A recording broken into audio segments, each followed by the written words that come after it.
See you. Are you afraid to do this? Yeah, maybe. Sorry.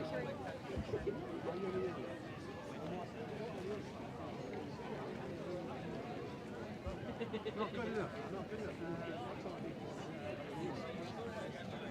Hello, welcome to the Festival of Resistance here outside the Tate Modern in the Gardens. It's Saturday, October 2022, and we are here to inspire and motivate and really show our regenerative cultures to the ordinary people wandering through London today as we mobilise towards London next year in the spring.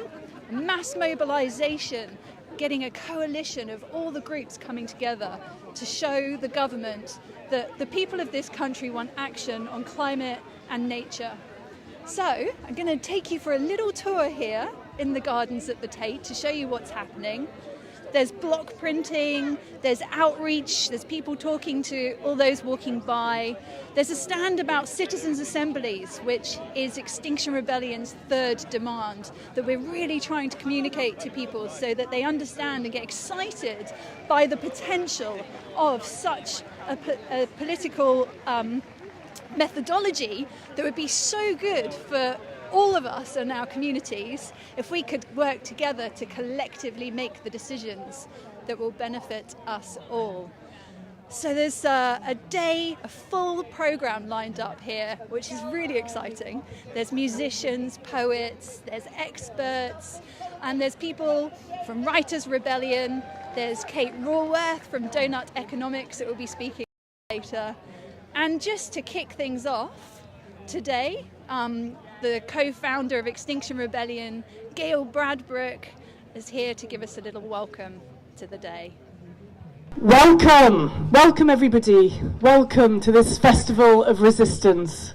And thank you for being here. Is that okay? Yeah. Thank you for showing up. Thank you for coming in these times, you know. Just wanting to really land here in our connection. So we're here in this Festival of Resistance to be together. Primarily, that's what I think this is about, to be together. Because what this system wants from us is to divide us, is to separate us, and is to make us participate in a machine. I call it wet eco, some people might call it white supremacy or patriarchy or the domination paradigm. It's a machinery, and we are being asked to participate in this machine. And there is not a functional does anybody think we've got a functional democracy at the minute? Apparently 1 in 8 people don't think we've got a functional democracy. I think I'm one of them. We've got Chucky in charge of the government now. And Lord Voldemort is in charge of climate change. What could possibly go wrong? So it's a time that we may start to feel our despair. You know, we might start to feel lost. We might start to feel, why are we doing this? You know, why are we still here? And what I think these times are about is an invitation back into life. And part of that is to understand that we're not alone. You know, I'm very interested in the neurophysiology, actually, of the wet eco paradigm system. It's actually a systematization of a mind disease when the left hemisphere takes over, and it's separated from life. The right hemisphere is connected to the heart, it's connected to life, it's connected to the intuition and the oneness. And we're made to be in our stress bodies, you know, like, mine looks like that. Oh dear. Anybody else perimenopausal, by the way? Yay! I went to the Tate Britain this morning. No, Tate Britain. And then I thought, shit, I'm late.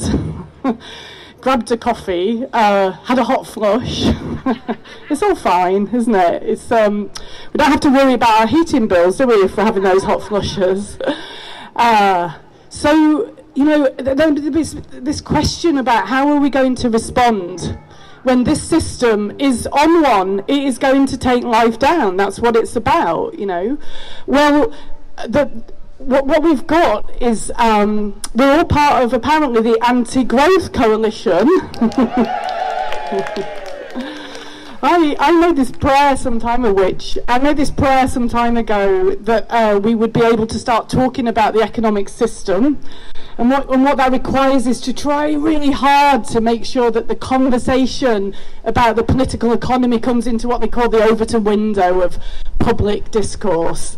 And sometimes you have to break a window to get something in the Overton window, but Liz Truss has happily put it right in the middle of the discussion. Thank you, Liz. Thank you for that help there.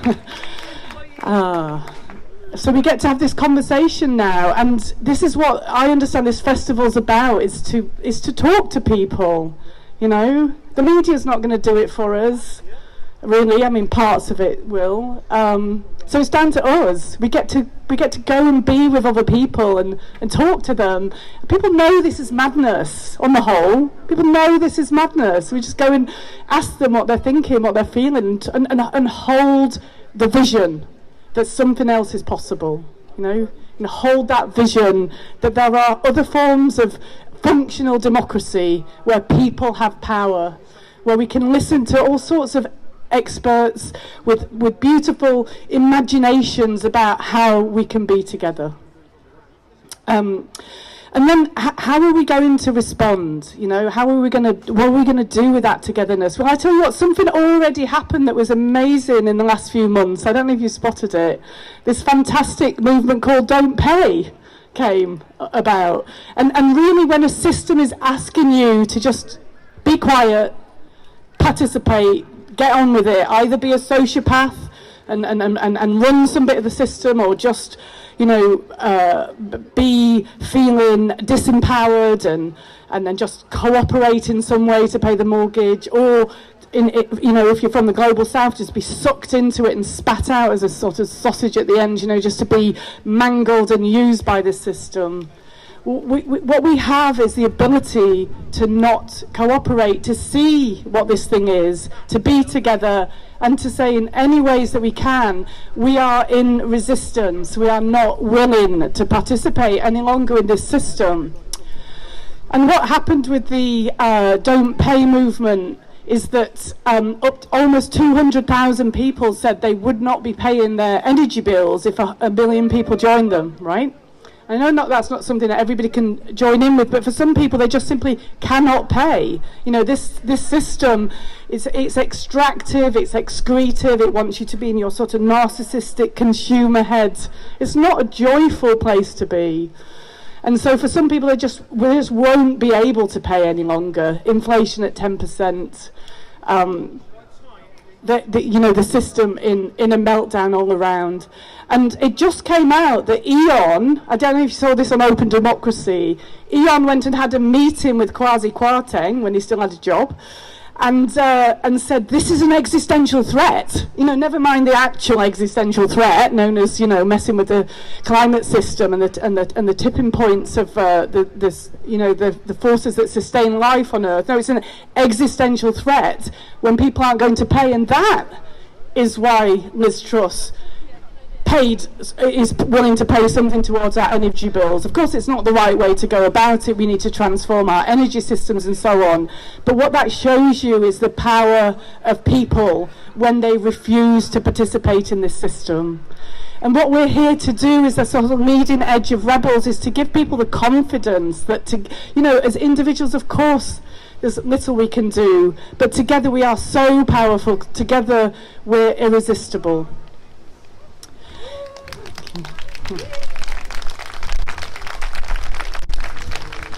And what my dear friend and collaborator Kofi Mawuli-Klua says is that there are communities that are in resistance, and they're across the entire world. And part of what we need to learn, especially those of us who are racialized as white, is take this burden off our shoulders that we have to fix this thing, that desperate energy that we can get into.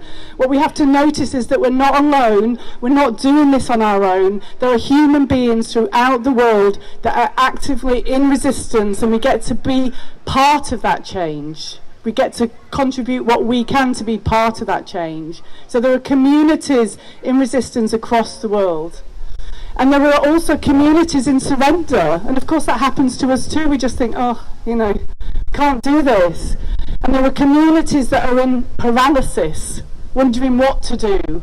And those are the people that we want to speak to and say, we have power. We have power when we're together.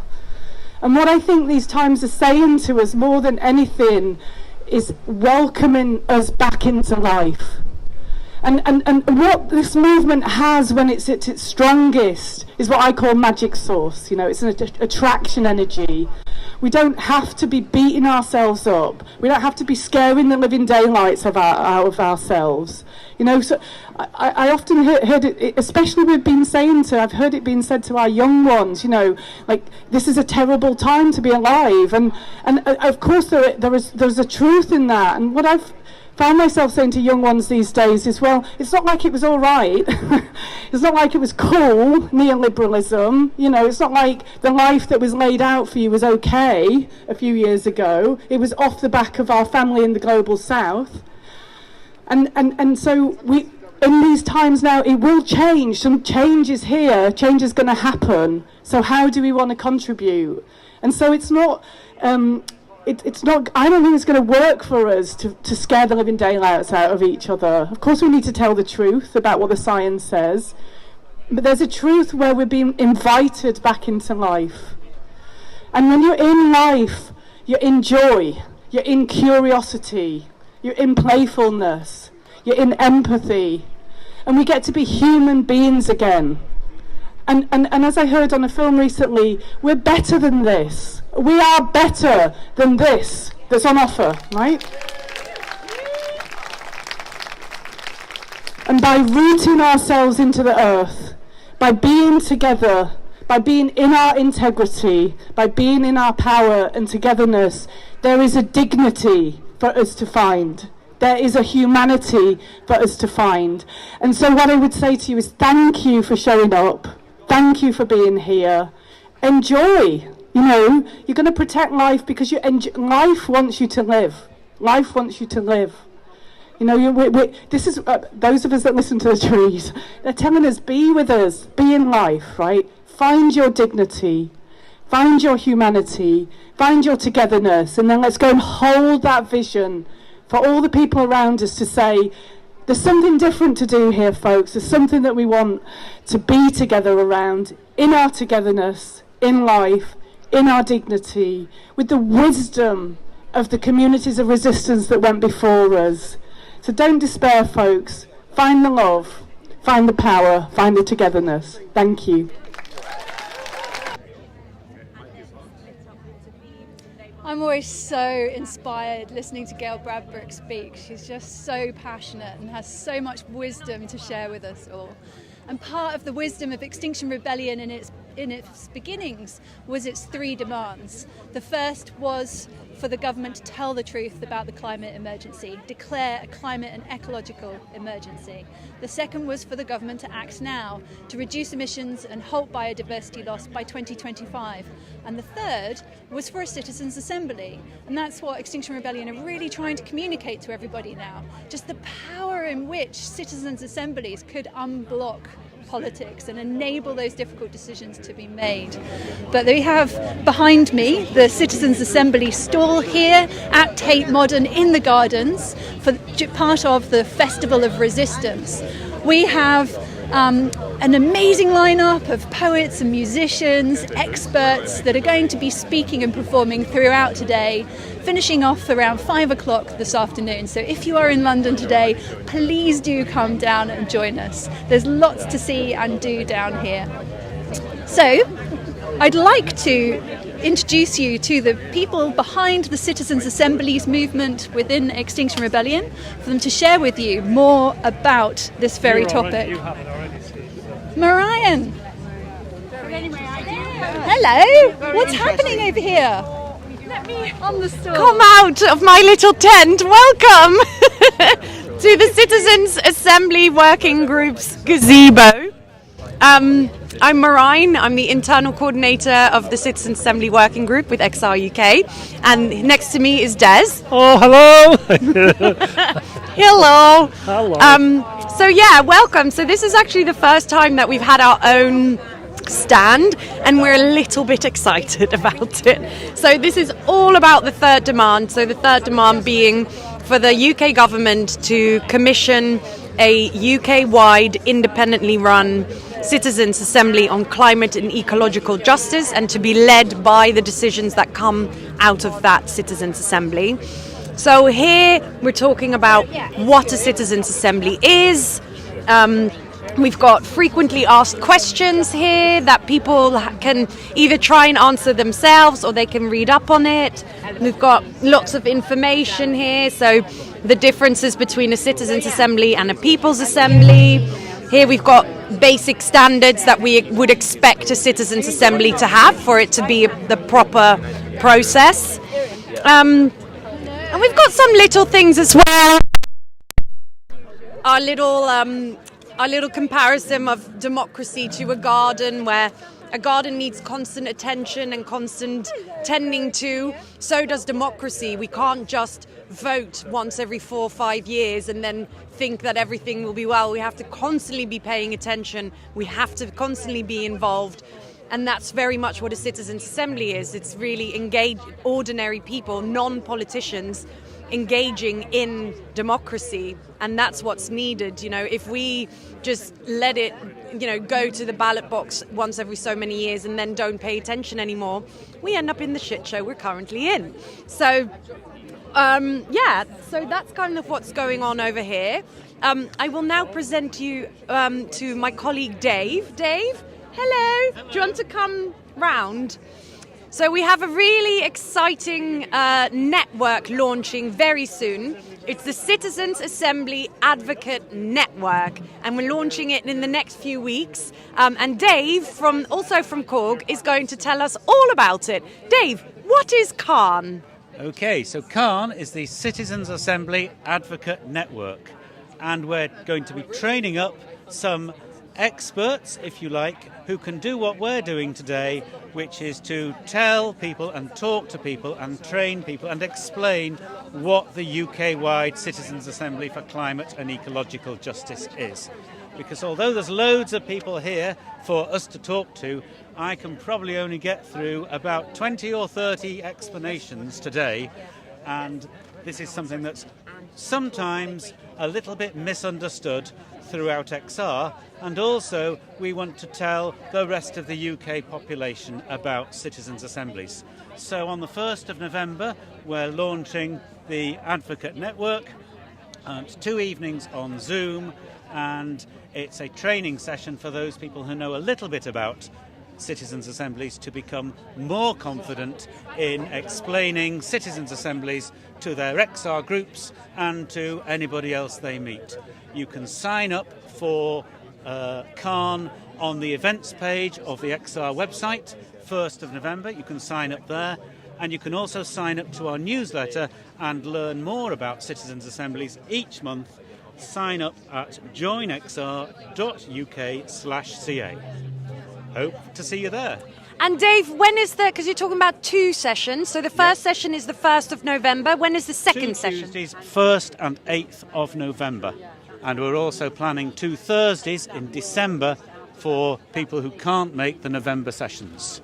So if you go on the XR events page for the 1st of November, you'll find the first session there and be able to sign up to both. Yeah, so this is really exciting, and so much gratitude to Dave for putting this together, because it's been a challenge putting this together, but we think it's really going to help spread the word about the third demand, and for rebels, but also for the general public who haven't joined XR, to understand what the third demand is, because we think it's the key to getting us through this crisis. It's really almost the most important demand, really, because we've acknowledged that there's an emergency, we've acknowledged that we need to change our ways, but how are we going to do it, and how are we going to do it in a way that's fair, so that people who are going to be impacted by these changes don't get left behind, but that we can bring everybody with us to this new world that we're going to be seeing, that we have to see, really. So yeah, that's really what it's all about. Brilliant. I'm so excited. I'm completely sold on the power of citizens' assemblies, and I can't wait to see them actually implemented for real. I mean, there was a citizens' assembly. The government did actually put one together, the Assembly on Climate. I wonder if you can tell us just really quickly about what happened there. Yeah. So you're talking about Climate Assembly UK, which happened about 2 years ago. That wasn't actually commissioned by the government. It's very complicated because you have government and then you have Parliament, and then under Parliament sit select committees who advise Parliament. So they are very useful groups. They do lots of research, but they have no power. They have no decision-making power. They're advisory. So they are the ones who commissioned Climate Assembly UK. So as a result, there was no real incentive, or there was no agreement by the government to take on anything that Climate Assembly UK was going to come out with.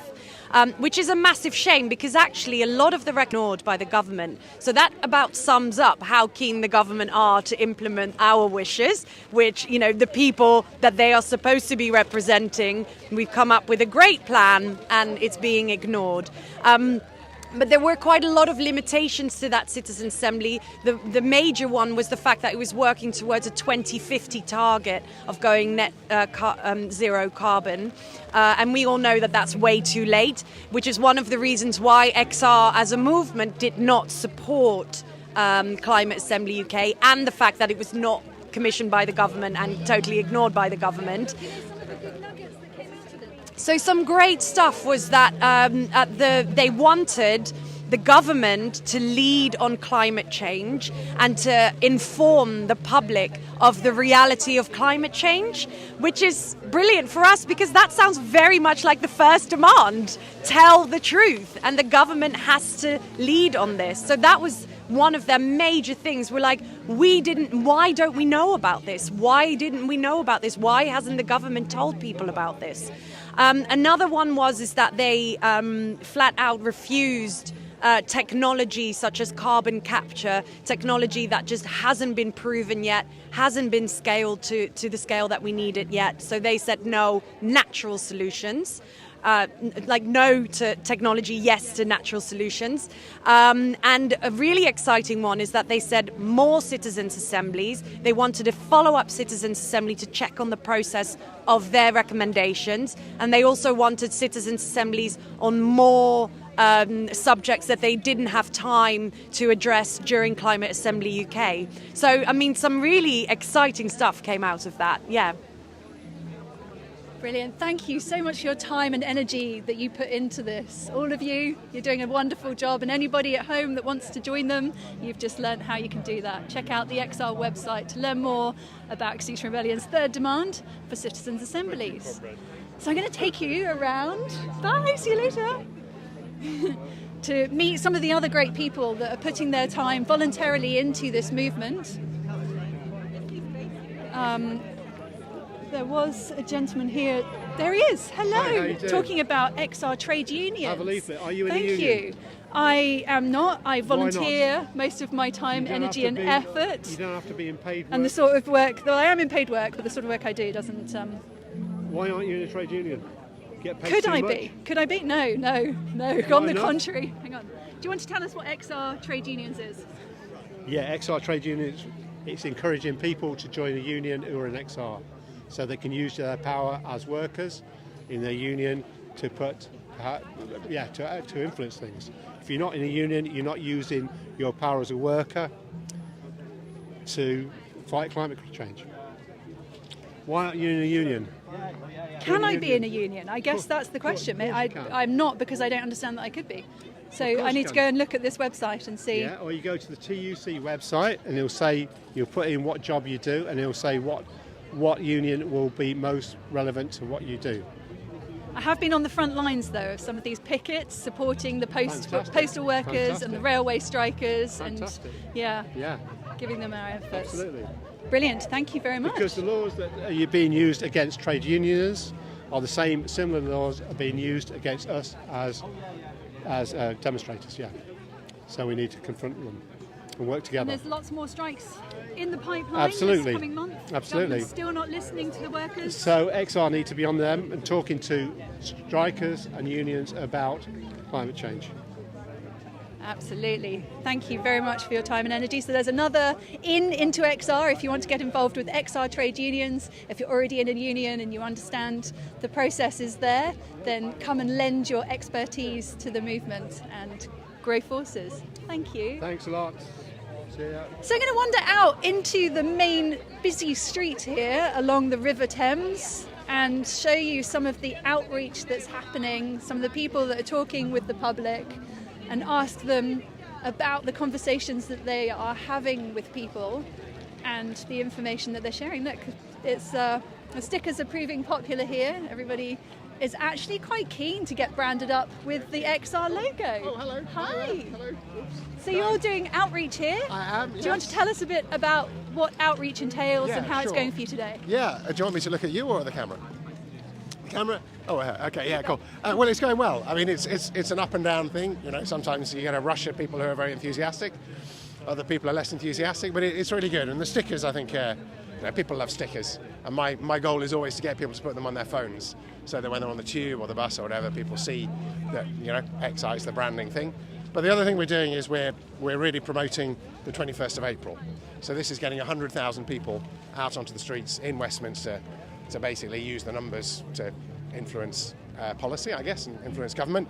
And it's quite interesting that is a really easy sell. People get very excited about the idea of a big thing. 100,000 people is an ambitious and exciting target.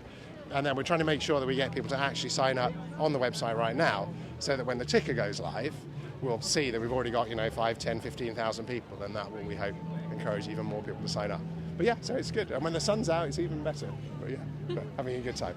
Oh, that's so good to hear. Thank you so much. So passionate and enthusiastic towards the cause. And yes, mass mobilization has been proven to be the most successful at forcing societal change, especially when it's reluctant, as our society is currently, or our political governance is reluctant. I'd say that the general public, are you finding, are far more aware and far more concerned about climate crisis and actually want our government to act on this? Yeah, I think so. I mean, the polls tell us this, but I think, just anecdotally, my experience over the last few years has been that each time we come out, I'd say there's another, 10% of people are very much on board and understand that there's a problem, that things need to happen. So yes, I think that is the sort of the ray of hope, is that people, even if the government isn't, the general public seems to be becoming more conscious, more aware and more demanding of change. So quite why the people in Downing Street don't understand this is beyond me, but there we are. That's why we're here. And what's your experience of being involved in the movement? I think it's wonderful. I was really excited actually to come out yesterday. It was a sunny day, and to come and be in Trafalgar Square and see people who everybody's lovely, and we do care. However, the media like to portray us, we're only here because we care. So it's good to be around people like that, and and there is it's good. I mean, it's disruptive at times, but it's also very positive and very, very kind of heartwarming as well. So it's a kind of a tricky balance, I guess, to sort of be part of the disruption at times, whilst also saying, but we're only doing it because we care. It's like, it's a kind of hard thing to square sometimes. But it's good. And I certainly, when I started out doing stuff with XR a few years ago, it was because I'd kind of given up hope. I didn't know what to do. And then XR came along, and after first thinking it was maybe a bit too extreme, I then realised it wasn't extreme at all. It was just nice people trying to do something. And then it was something to try when I'd kind of given up, run out of ideas of things I could do. So I still see it as a very positive thing, and we're just one of a great number of movements. So we're just part of the solution. But 21st of April could be really interesting, I think, next year. And cool. Yeah, the coalition of coalitions, bringing all the groups together in April for a mass movement, all standing side by side, because the climate crisis and the nature crisis does not care about our political orientation, our age, sex, race, religion. It is going to impact all of us. Yeah. And so we all really need to be concerned about this, and the changes that we need to make shouldn't be feared. It's going to be... Oh, indeed. Absolutely, yeah. The laws of physics apply to everybody.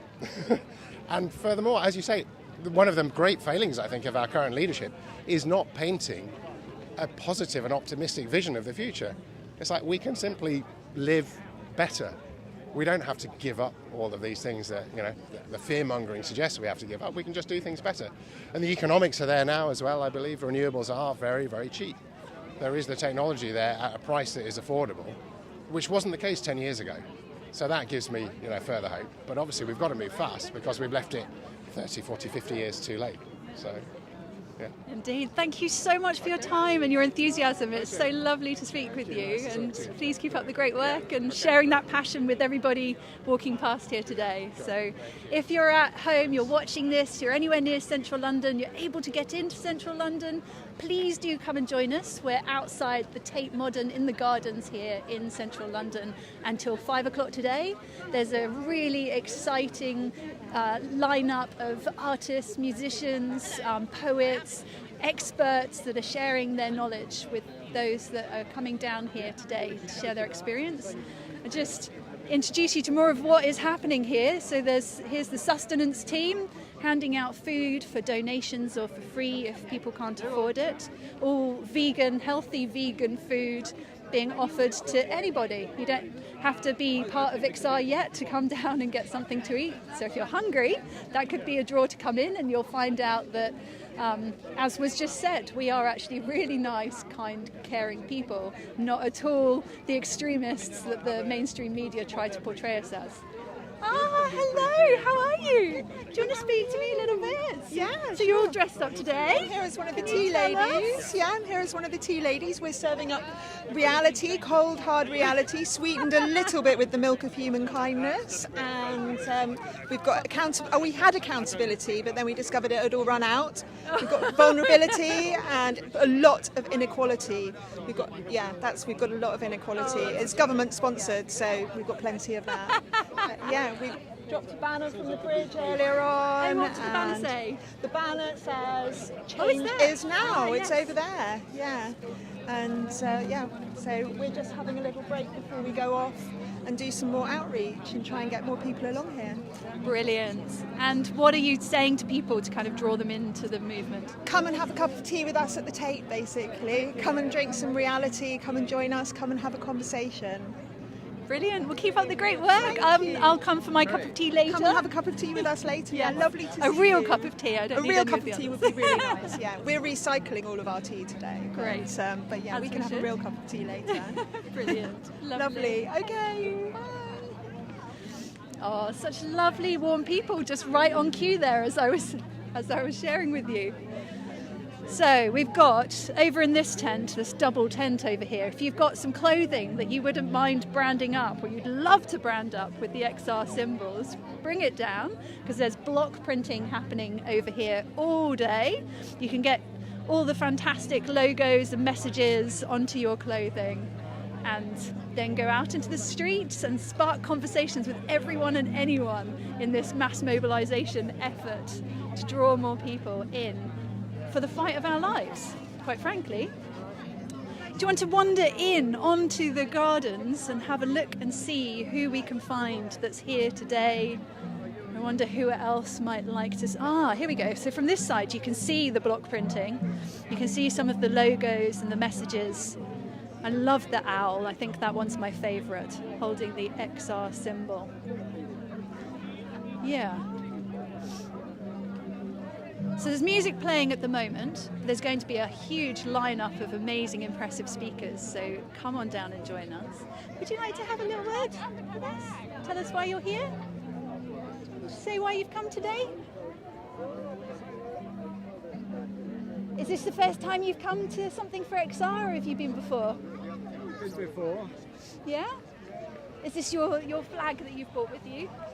Did you bring it from home, or you picked it up here? We just got given this one. Great. Very excited about our flag. Yeah, and you've got some stickers? You like the XR symbols? It's a great symbol, isn't it? You got 3! Which is your favourite colour of those? Green. The green one. Is green your favourite colour in general? I like red. Yeah? And have you got like a favourite animal? A fennec fox. Oh wow! That's an exciting animal.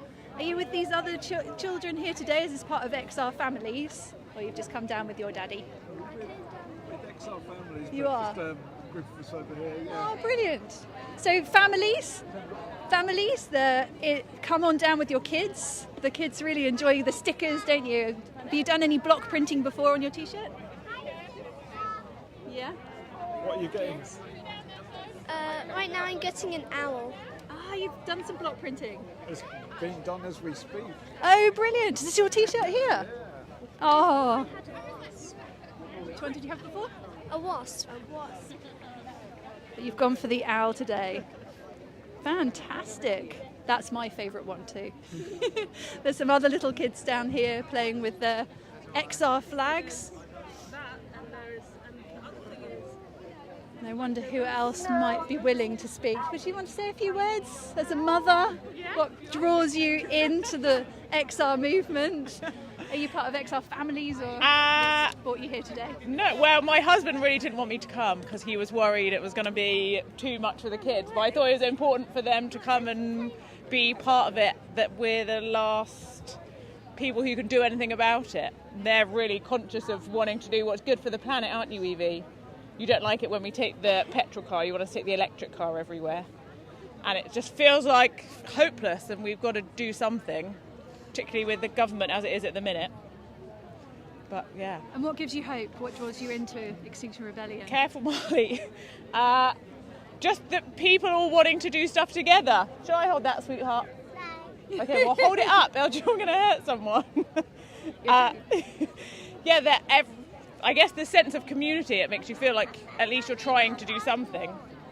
Sorry, they're all shouting at me. The life of a mother, and multitasking. Well, brilliant. I'm so glad that you've come down here today and brought your children along, because it is for them that we do this. Isn't it? I'm a mother as well, and that is what motivates me is, you know, as a mother, you would do anything to protect your children. I mean, yeah, it's terrifying when you see all the things going on in the news and what's happening in the world, and that no one seems to care at all. And it's really, even like friends of ours who just would, one of my friends didn't even know what Extinction Rebellion was, and I was like, you need to sort your life out and you need to care about things more, because we've got to start doing something about it sharpish. Well, I think all those that do hear about it and learn about it do care. Yeah. And the Ipsos polls have proven recently that 8 out of 10 now people in this country are deeply concerned about climate crisis, and they want the government to act on it. So, you know, the messaging has worked. We've communicated that there is an emergency, we need to do something about it. So now it's really a case of pushing our third demand, upgrading politics. You know, it's completely out of touch, out of date, corrupt to the core. Yeah, it's insane. Hopefully one day soon we'll have a functioning government who can do something about it. Well, it could happen today. I mean, Liz Truss, if you're watching this, you could implement a citizens' assembly to help you to make these difficult decisions on climate and social issues. That would be a good start. Indeed. Oh, thank you so much. Have fun today. Do you want to say anything about why you're here, or your favourite animals? Evie, why is it important to save the planet? Little shy. Do you know why it's important to save the planet, Harold? Pardon? I'm too shy. He's too shy. Well, it's brilliant that you are down here. Thank you, and I hope you have a really fun time. Did you want to say something? Why are we here? Why are we here? Do you want to just say, like, Extinction Rebellion? No.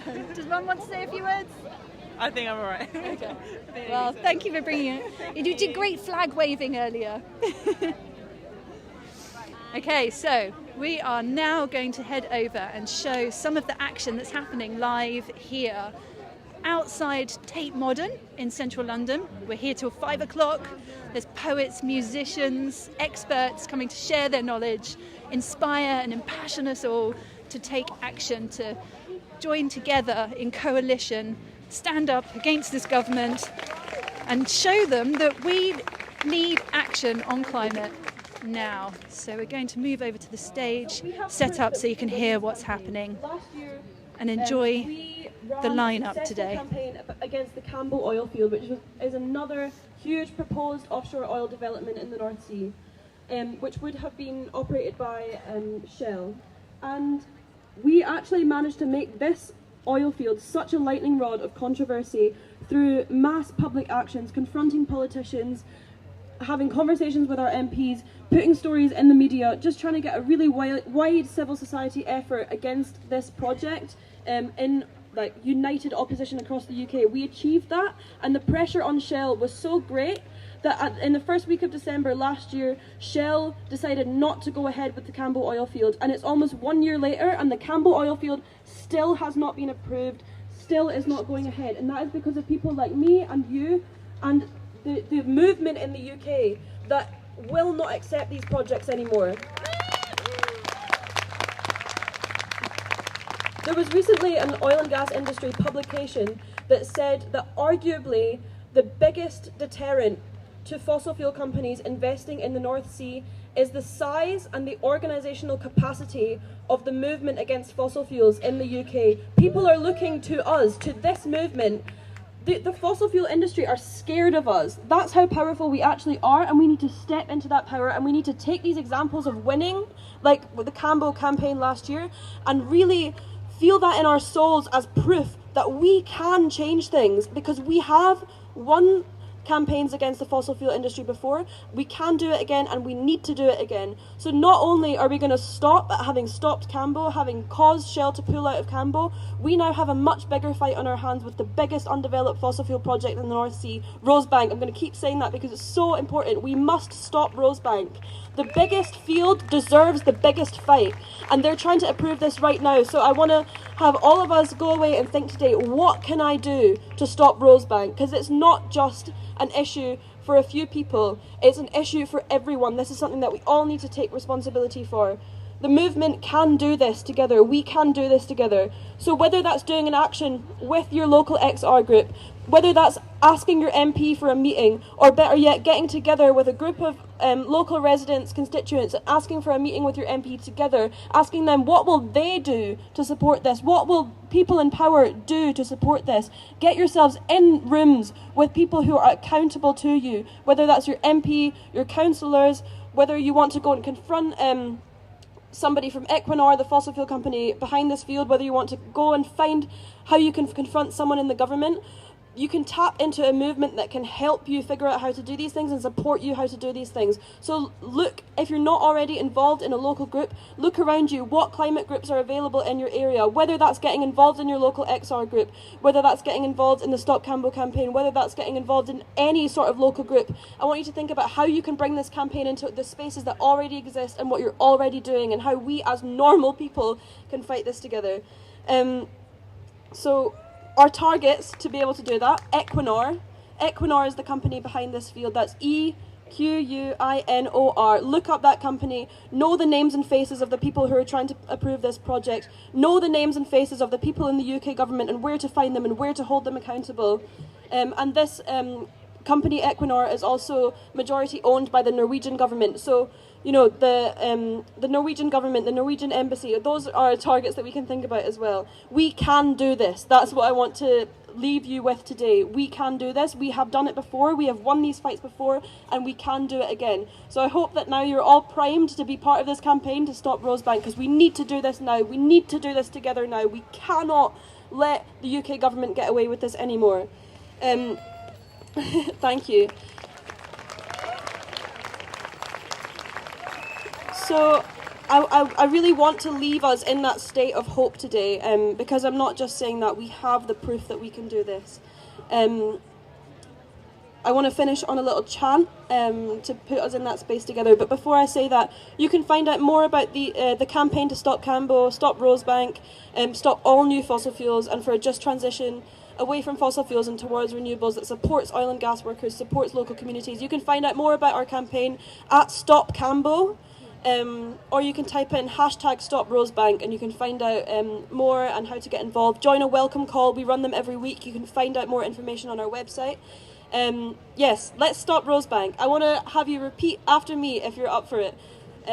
Okay. I believe that. I believe that we. I believe that we will. I believe that we will win. I believe that we will win.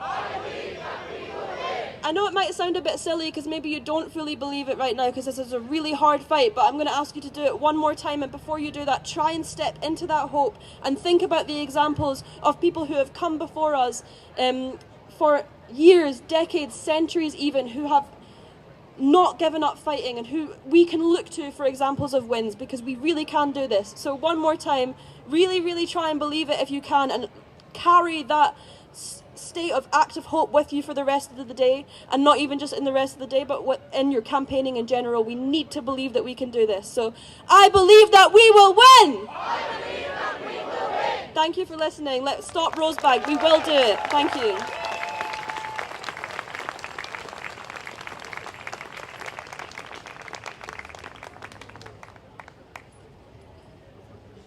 Wasn't that amazing to hear from Lauren, and to get some very actionable steps as well of what to do next. So, so sorry again. You're making me feel very insecure about my height.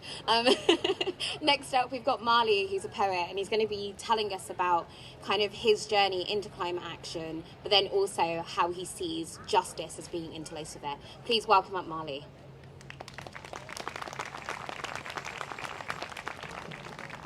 Making me feel insecure about my height as well. It's brilliant to see so many lovely rebels here from all around the nations and regions. I'm from the Midlands, so big love to the Midlands crew. Yeah, great to have so many of you here. In 2019, I saw a picture on a news report of an old man sat on top of a DLR train eating a sandwich. And I thought, what the fuck is going on that has put that man on top of that train? I had absolutely no idea that there was a climate crisis going on. I knew nothing about it, and no one ever told me, and I felt utterly betrayed. But now, I buy tea bags without plastic, even though it's more expensive. And it's kind of fucking tragic that it doesn't make a difference. I buy products free of cruelty because I can't believe the horror. And I know the packets fool me because it's wrapped in fucking plastic, and it's tragic, and it's tragic, and it's really fucking tragic. I drive a van for work and I can't buy electric. And when I fill it up, it's hard to just forget it. And I wake up every morning feeling shameful that I can't do more to make an ounce of difference. I've gone vegan, wasn't easy. Miss the seafood, miss the cheeses. I miss the time I lose by staring at the tiny little writing on the plastic fucking packaging that's wrapped around the products, around bananas, around the peppers, around the world. I've seen death up close, starvation and corruption. I've seen gluttony, extravagance to boot. I've seen children cry while parents die, diseases rife and ecocide, while champagne served in London towers 30 stories high is deliberately spilled on finest suits. I've cleaned the glass that's on the ceiling right above me, despite the promises I've never broken through. They fooled me far more times than twice, so I don't know about perspective, but I'll be throwing stones forever. So will you. And no one fucking told me there's a crisis. But ignorance is bliss, or so I'm told. And so I've given up my future and my freedoms and my dreams because I'd like to see my nephew growing old. And no one fucking told me there's a crisis. But equally, they didn't know my worth. Because with every bit of strength, I'm going to fight this. So I'll rebel to save our futures and our earth. Thank you. It's great to see so many speakers here today talking about the importance of climate justice within social justice, and that they're one and the same, and that they're so interlinked. And I think that that's so important for us to remember, because we're slaves to ideology and consumption. Man is selfish. We're slaves to thinking that we're better than anyone else is. We're slaves from when we wake up to the time that we sleep for being born into a system with no help for the helpless. We suffocate, asphyxiate, heart rate perpetuating hatred. We overwhelm, degenerate, abbreviate for the sake of staying basic. Assimilate at any rate, the whitewashed state to maintain power. Abbreviate, decelerate, propel the hate, their finest hour. See, the truth is our Prime Minister's a real racist. And Dave the Rapper got it right when he used his platform to say this. And the problem isn't self-isolated when we're peeling back our history just to see where the hate is. It takes 8 minutes and 46 seconds to put a man down. 8 minutes, 46 seconds, his head to the ground. 8 minutes, 46 seconds, spectators surrounding it. Ain't finished in a split second, so come gather round, because we've got a history as whitewashed as the paper I write on. Colonial, custodial, protecting the white ones. And if only you'll believe it when you're faced with the lies gone, because you'll hashtag Black Lives Matter. But are you ready to fight, son? And I'm talking from a privilege that I don't debate. I hit the jackpot of the century, white, male, cis, straight. And I know my heart was meant to be my pale-skinned fate, because I know I couldn't live with being silent on hate. When I grew up, my estate was always teeming with diversity. But I remember the rejoicing when my first brown friend got into university and thinking, why is that such a win? That seemed a little bit perverse to me. Absurdity is when the powers want the universe to be you versus me, because that's the way to keep the division, so they can profit from the black lives that they've tossed into prison, so they can bomb the Middle East and its imperialism, and we can all sit back and benefit from anti-knife crime missions that they've stamped inside boxes of chicken. Man, we grew up on these diverse streets. Ahmed and Ishmael, DMs on their feet. 90s MCs, all colours and creeds, making tapes in the yard. A familiar beat, and I know I don't look like that's where I belong, but surrounded by you, man, that's where I call home. Cut off from the wealth, well, we're making our future. And I'm sorry if sharing this town doesn't suit you, but if living with us is an order too great, then it's you with the problem. It's you with the hate. If money talks, it'd be saying keep counting, each man for himself while division is mounting. But if selling my soul is the goal in the end, well then I'd rather be broke and surrounded by friends. Thank you very much.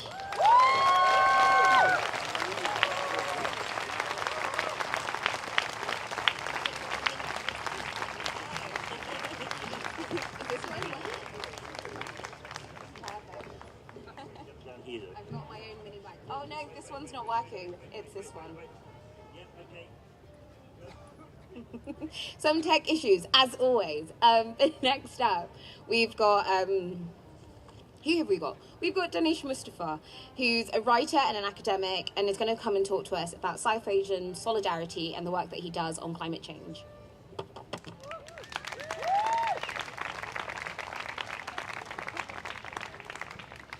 This one or that one? Okay, thank you. Thank you so much for inviting me to speak to this audience.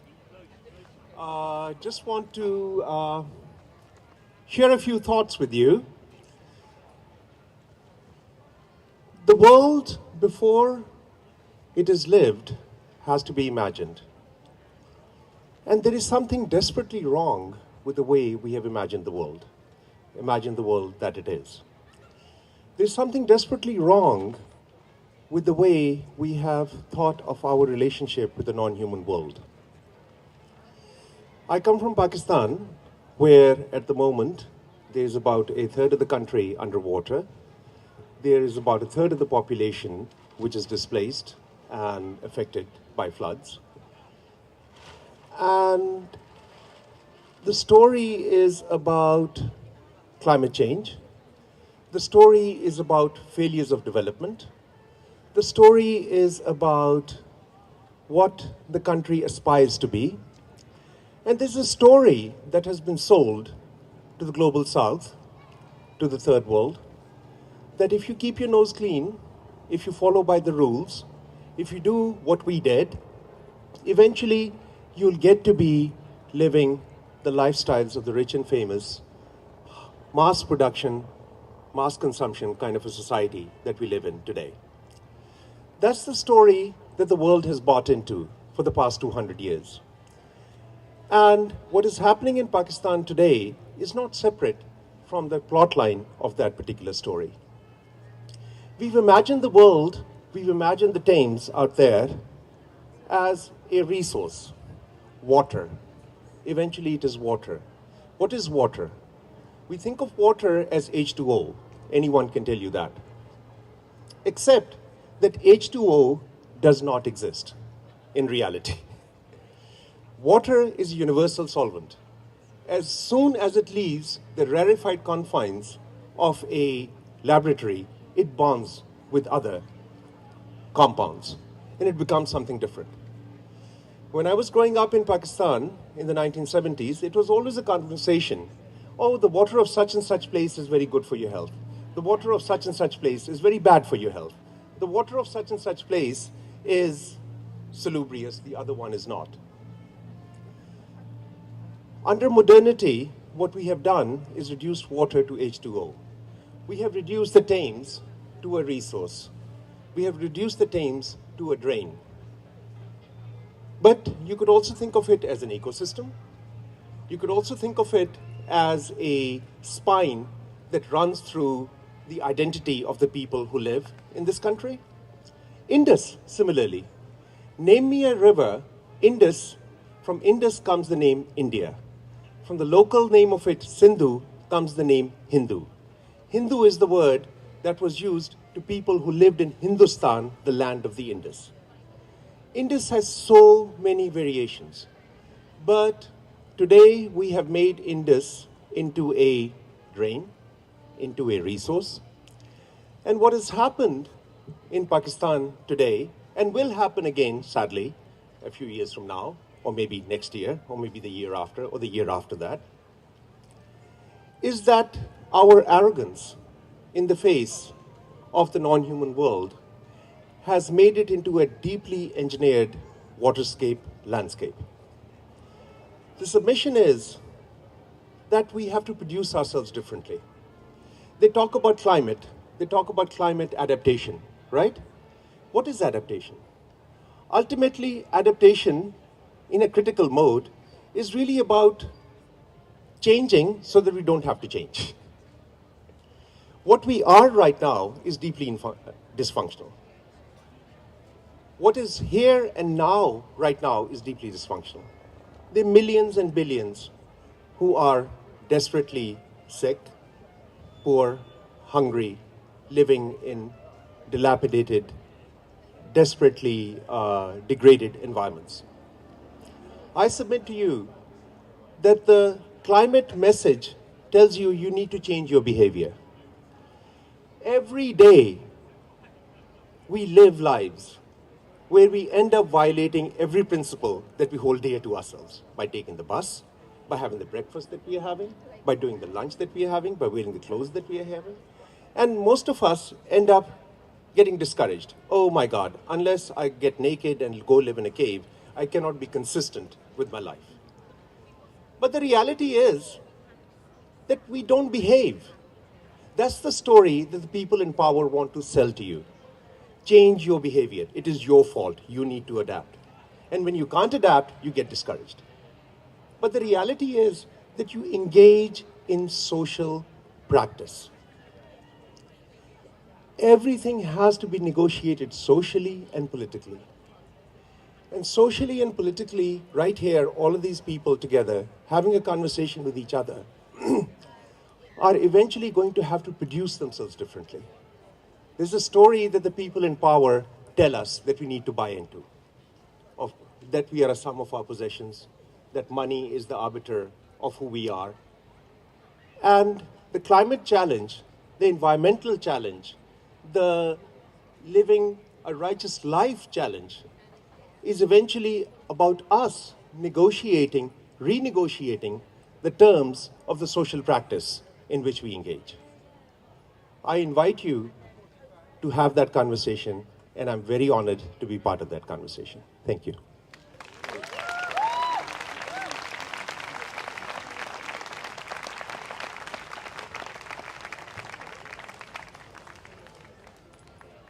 Wasn't that amazing, everyone?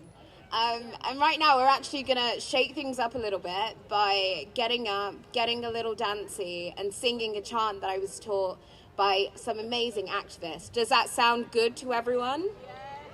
Does that sound good to everyone? Yes. Yes, that's more like it. So I invite you to stand up, kind of, take a few deep breaths, get a bit shaky as well, because we've been sat here listening to some awesome stuff this morning.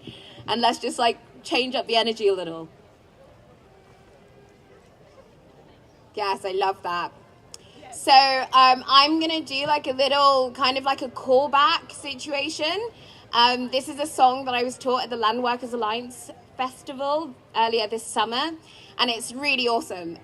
So I will sing a line, and then you guys sing a line, and you guys have to meet me where I'm at, because I'm definitely on a microphone, so I've kind of vantage point this. And then we can try and sing it all together. So the first line is, cry hard, but do not break. Come on, guys. Meet me. Cry hard, but do not break. Cry hard, but do not break. Your love is needed for the days to come. Your love is needed for the days to come. Okay, we're going high. So cry hope, and then cry freedom.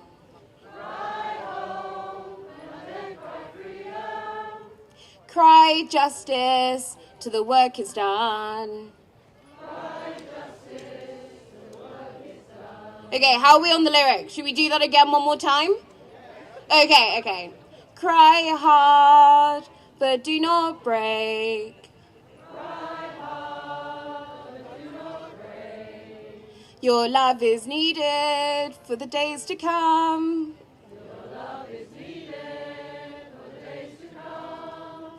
Cry hope, and then cry freedom. Cry hope, and then cry freedom. Cry justice till the work is done.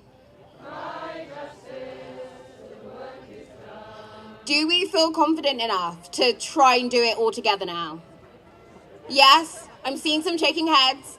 Okay, I'm going to count you in, and then we're going to do it. Okay, 1, 2, 3. Cry hard, but do not break. Your love is needed. Cry hope, and then cry freedom. Cry justice till the work is done. Okay, now we're going to go again. We're going to get some boogieing in this as well, some movement. Come on, guys. I know it's a Saturday, but, we're here. We might as well give it all we can. So, cry hard, but do not break. Your love is needed for the days to come. Cry hope, and then cry freedom. Cry justice till the work is done. And then now, I'm actually going to split you guys, okay? So I'm going to go from this line. If you're on the side of this center yellow flag, everyone, I'm pointing to the yellow flag. If you're on this side, you're going to start singing the same lyrics.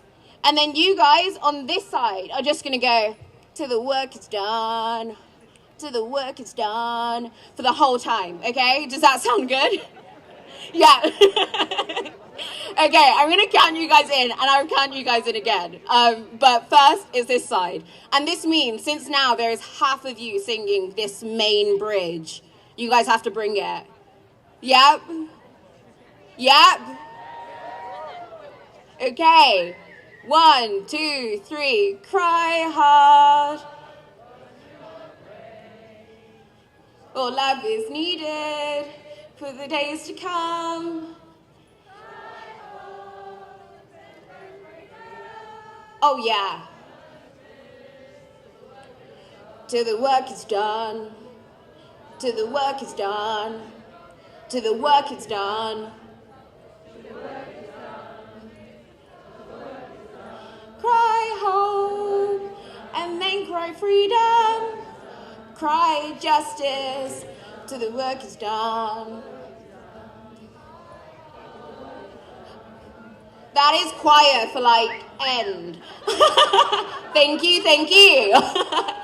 And then now we're going to give it one last go. And I want everyone to give it their all because we're going to have some amazing speakers coming up next. And we need to hear them. We want to cry hard for the grief that we've had to endure through. But then we're going to cry also for the justice that's coming. And I want you to feel that energy, okay? So I'm going to count this side in. Once again, you guys are going to do the same verse. I'm going to bring it. And then, till the work is done, all over again. Okay. 1, 2, 3. Cry hard. But come on. It's the last verse.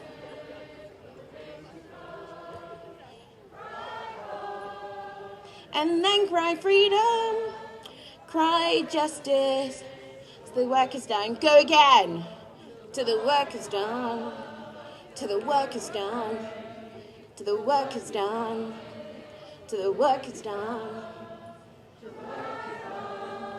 till the work is done. Come on.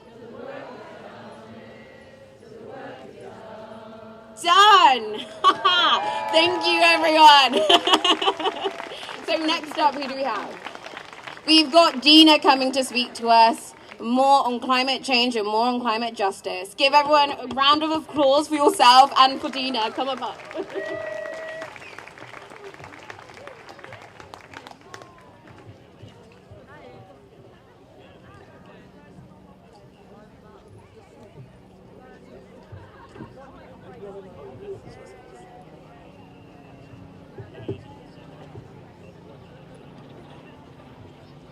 Good afternoon, everyone. Hello. Hey, Heather. So, thank you so much for letting me have your ears for this short moment in time. The last time I was here, I did make a joke about how we are next to the waters of the mother in front of a very phallic man-made something telling us what human beings think about themselves on the planet. Yeah. I'm going to get in straight into my piece. I've just rushed to get here because I wanted to be a part of this. I'm going to play this instrument here. It's called Iquma, and I got it from a shaman in the Kalahari Desert. These are people who are on the front line, the Khoisan, who are on the front line of climate change. They already live in a desert, so they're really feeling the deepest effects. And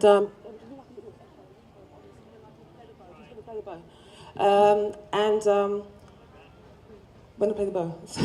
So I want to play this in dedication for the Khoisan.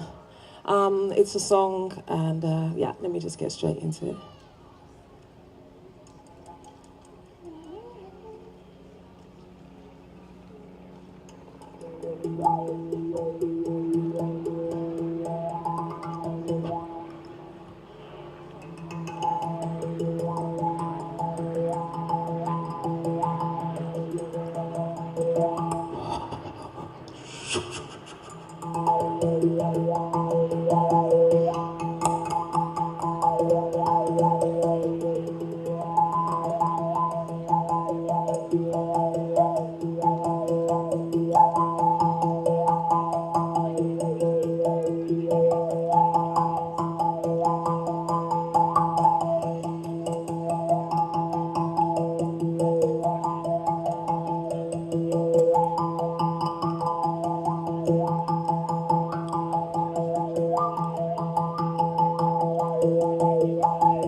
motherland, my soul is from, and I hear a hand stroke on a drum,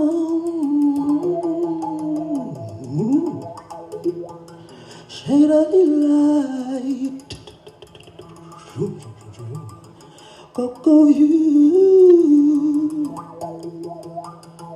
rich as the night. I roll you.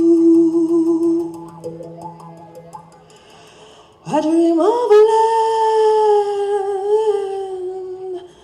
my soul is from, and I hear a hand stroke on a drum, shade of delight. Go you,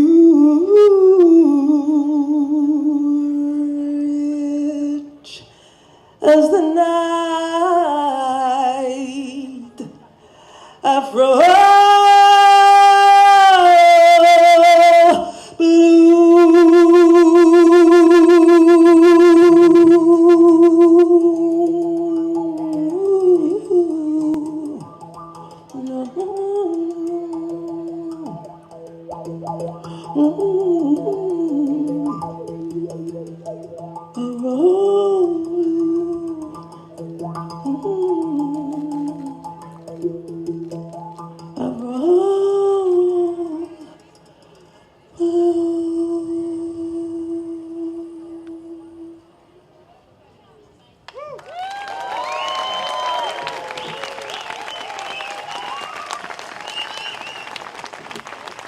Thank you. And I give that up to Gooby and the folk in the Kalahari Desert too. Please check out what is happening to the Khoisan in the Kalahari because they changed my life and I was gifted this bow. So yeah, go check them out and see what's happening to them when it comes to climate change. You're welcome. So I'm going to do another poem called 2027 and Thinking About Babies. And it's just a poem about intimacy in this time that we're in right now. It's a fearful time.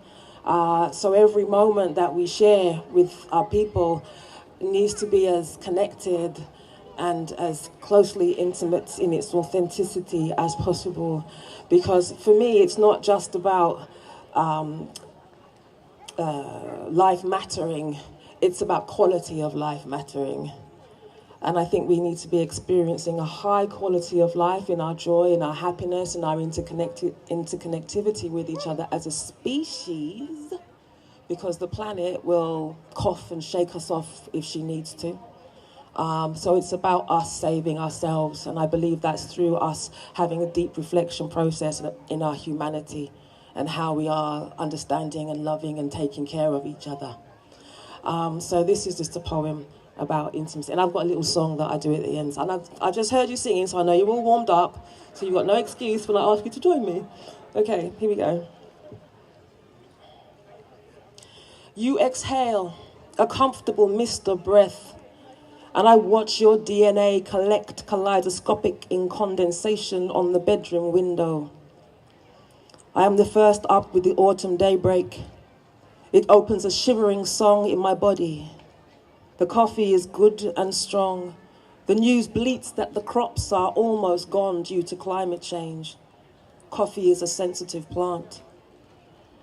The courtships of the seasons are blurs of burning ember to steel ice grey in the shortest of times these days. It's like 24 hours is nothing but an eventful tea break.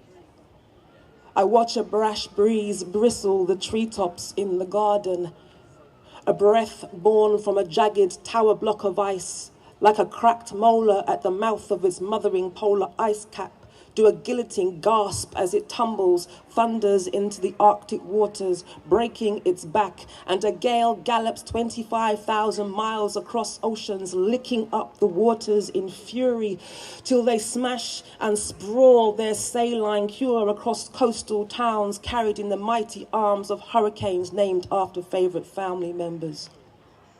And once in a while, we, in our bloated-bellied cities, on moral high grounds with low thresholds for sobriety from Jurassic flesh, every once in a while we might just lift our faces from the trough of consumerism and see the clouds like buffaloes and bear gnashing their teeth, clashing in the air. We see them bite down on each other, bleeding a chemical rain as they try to shake their necks free. And we are naively impressed by the fireworks, at the welts of lightning, but fail to see the great wounds our high-rises and ignorance cause as they needle the blotching skies, as we spend out of sync with the earth's budget, till soon her bile is our crop.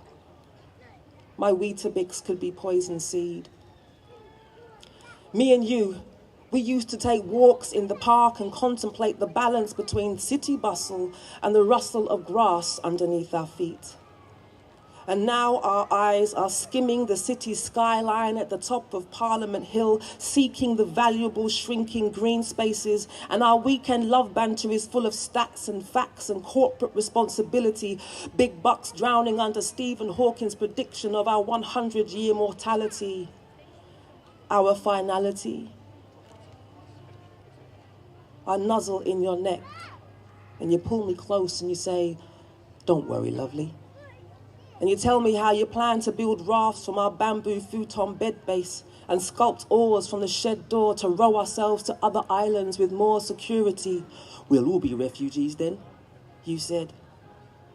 Then you take my hand in answer to a beckoning memory of our hottest summer of love, when doodles broke free from behind the straight lines of your homework paper, to mountain bike, to snowboard, to hand glide, to Egyptian camel ride. I'm gonna do it, you said, I'm gonna do it, with just 55p and fluff in your pocket. I had worked in the park kiosk, and I served you a dark coffee in a polystyrene cup upon which you promptly wrote your telephone number and told predictable jokes about dog owners looking like their pets, yada, yada, yada, yada. But it was the crease in one corner of your beautiful smiling eyes that distracted me well enough from the brewing storm for a whole 5 years. And it's this morning, this pomegranate fan-tailed sky, wing-tipped silvery pearl morning, that the question of why procreate was on the lips of our minds. The decades will pass. Will we imagine our own extinction, or rehumanize the moment dismembered by the dissonance?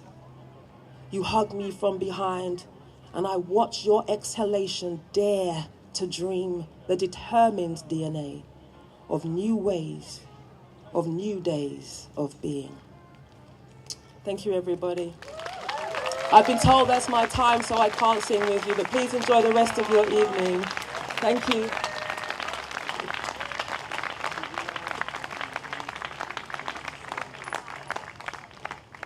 Could we just have another round of applause, please? Because that was just so taking.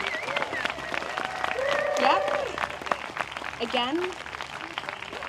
Oh, yeah, they got it. They were like, yeah, we're going to clap more. Don't worry. So next up, we're going to be joined by Mary Ellen, who's an amazing artist who's going to come and talk about her art installation that she's actually currently wearing, that she made for COP26, actually. And she's part of the Disabled People Against the Cuts network. Also, she's an XR disabled rebel, and she's going to be coming on with her companion, too. So give her a round of applause.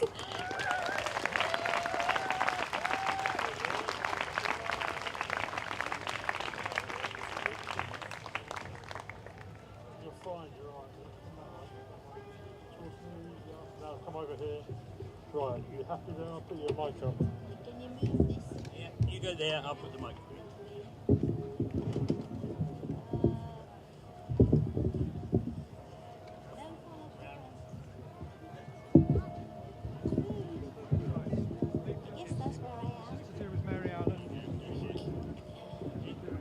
Can you get it as close to the middle as you can? Yeah, that's why I said bring it as close as you can.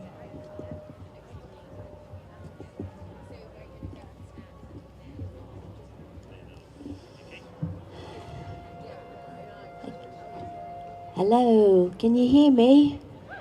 Yay! Okay, hello everyone. I've only got 5 minutes. I normally speak for hours, so I'll try and say the least as possible, but try and get the message over as well. And one of the first ones is, dead people don't claim. And this government is guilty of committing murder. There's no other way of saying it. They have blood on their hands of the hundreds of thousands of disabled people. Before COVID began, there was 250,000 disabled people dead at the hands of this government. Once COVID came, they used that as an excuse, as a way of killing off even more of us. We only make up 20% of the population, but we made up 60% of the deaths from COVID in England, and that's the Office of National Statistics. This is not scaremongering, this is the facts. These are the numbers. We only make up 20% of the population, but we make up more than 50% of those in poverty in this country. And the poverty is being escalated. They talk about the cost of living crisis, but the cost of living crisis began in 2010 when this government came to power, aided and abetted by the Liberal Democrats.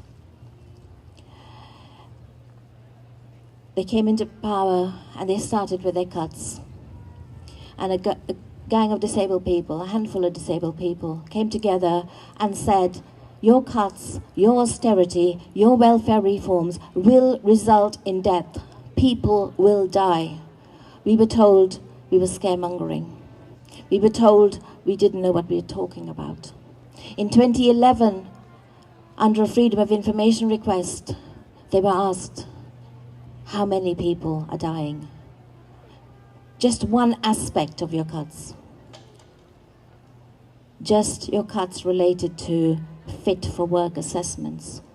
How many people have you said are fit for work and were dead within 6 weeks of that decision? Under a Freedom of Information request, they had to respond, and they did, reluctantly. And the figure they gave us was not even for a whole year. And the figure they gave us was 10,600. 10,600 disabled people robbed of their life-giving disability benefits, told they were fit for work, and left to die. And this was 10,600 within 6 weeks of that decision. Not 6 weeks and a day, or 6 months, or even the 2 years they'd been in power. So imagine how many more thousands were dead. And every year since then that has continued. Murder in plain sight. Genocide.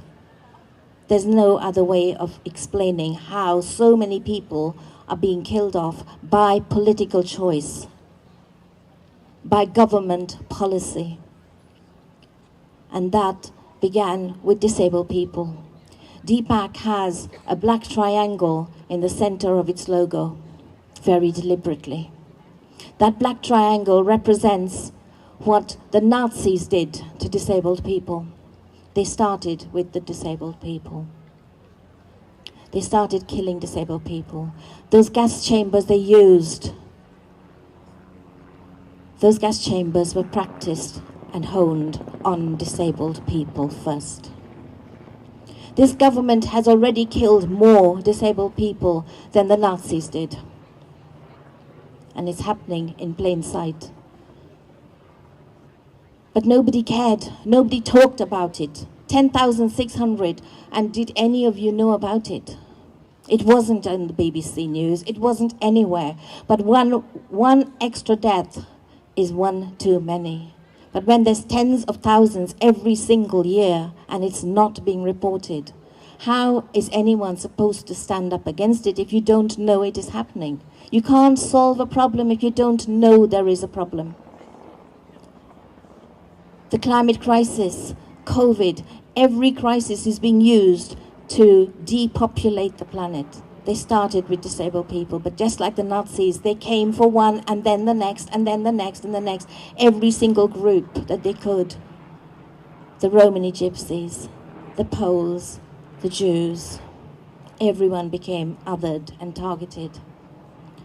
And the climate crisis is doing exactly the same. The climate and ecological crisis is killing people all over the planet. But when it was happening there, in Bangladesh, in Zambia, in Uganda, in India, in Pakistan, it was somewhere else. It was someone else. It wasn't us. The Ukraine war has shown just how racist it all is. Suddenly, these were people that looked like us. British people, blue-eyed people, blonde-haired people. Suddenly we cared. Suddenly doors were opened. Homes were offering rooms to refugees. People who'd never showed any compassion for another refugee who was brown-skinned, black-skinned, curly-haired, black-haired. Yeah, suddenly you were blonde-haired. You are welcome. Refugees are welcome. But no, not that kind of refugee, not that kind of refugee. No, let those boats keep drowning. The people, let's keep saying that they are not wanted. Well, let's remember that the climate crisis is a social crisis. It's a racial crisis. It's a gender crisis. It's a crisis about all of us everywhere across the planet. And if we don't stand up for each other, we're all drowning. We're all dead.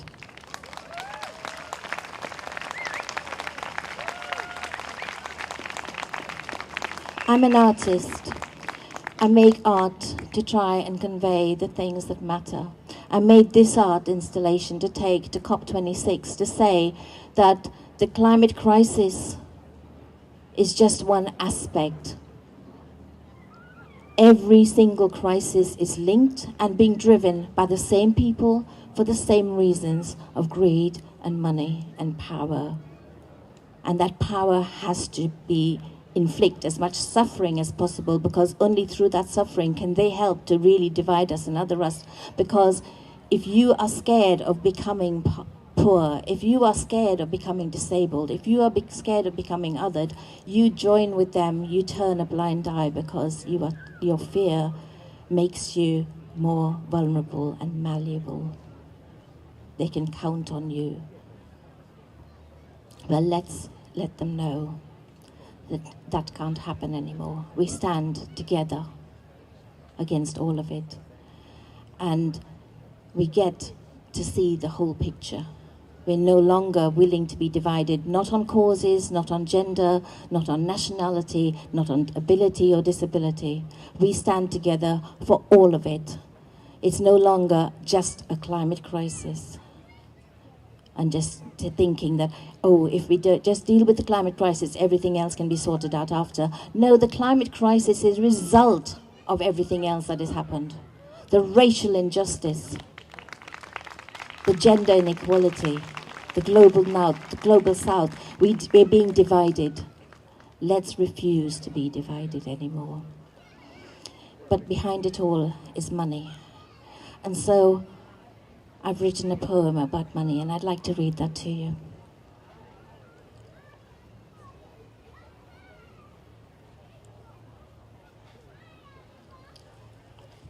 Oh, and this is Angus. He's 18, going to be 19, but he's been coming with me to loads of different rebellions and actions and protests for a very long time, so please remember Angus. Okay, so this is my poem called Money. Money talks and money silences. Money buys souls and forges alliances. Money walks the corridors of power. Money bleeds us all, hour by hour. Money enacts laws to corrupt and steal. Money thinks nothing of a dodgy deal. Money has claws that reach far and wide. Money makes hideaways for secrets to hide. Money affronts and money assuages. Money exploits, and money pays wages. Money enslaves and money sets free. Money controls and writes history. Money leaves millions to starve or freeze. Money hides the guilt of a prince's sleaze. Money excludes and money others. Money makes enemies of our sisters and brothers. Money starts wars and money kills. Money decimates our forests, waters and hills. Money pollutes and money extracts. Money corrupts and money exacts. Money for the wealthy is a divisive tool. Money separates us all, fool from fool. Money destroys and money makes whole. Money will grasp at your very soul. Money commits murder in plain sight. Money denies justice to those in the right. Money, they say, makes the world go around. Money instead raises life to the ground. Money is man's greatest illusion and folly. Money affords the rich space travel for a jolly. Money is amassed by the insatiably needy, on the backs of the poor, whom they call greedy. Money enables charity, calling it hope. Money provides the hangman's rope. Money as an invention is a gift from hell. Money enchants and binds us under its spell. Money seems like a blessing, but is a curse. Money inflames greed, hate, and so much worse. Money talks, and money silences.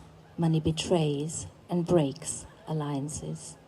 Money stalks the corridors of power and kills us all hour by hour. So, I'll love you and leave you there. And I've got some flyers if you fancy knowing any more about what I do and some of the art installations I have. Please come and say hello. It'd be lovely to meet you. Take care, and thank you for having me here.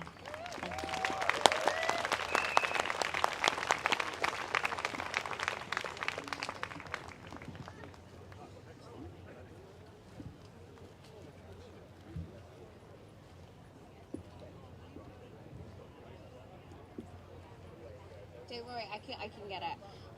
Thank you so much, Mary Ellen and Angus. It was really lovely. So this is just a little reminder that we have some amazing trainings running today. There's an outreach training led by this lovely lady over here, and they are on the hour underneath the trees in this corner, this top left corner of this space. So yes, thank you. So if you want to go for an outreach training, head to that top left corner. But on this stage, we'll continue with our programming. Next up, we've got Stan Wilshire, who is from the Green New Deal, which is an amazing movement. Thank you. Yay, my back was really getting me there.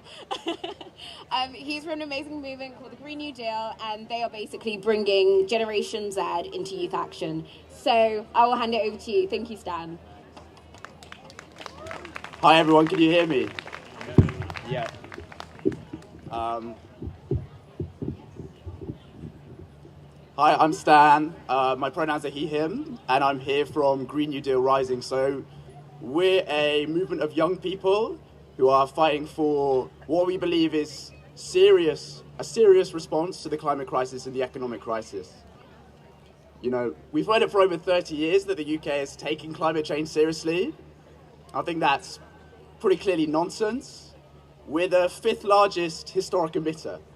And I think the only way to take that responsibility seriously is for us to move to a system of 100% clean energy by 2030, stop this nonsense with new oil and gas licenses, and end fossil fuel subsidies. You know, it's quite clear that this is an immense historic challenge, but we also think that it's a historic opportunity too.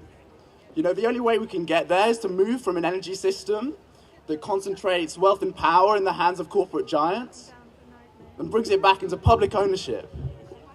Okay, collective control, and that ends the system of energy poverty which keeps so many freezing cold in their homes.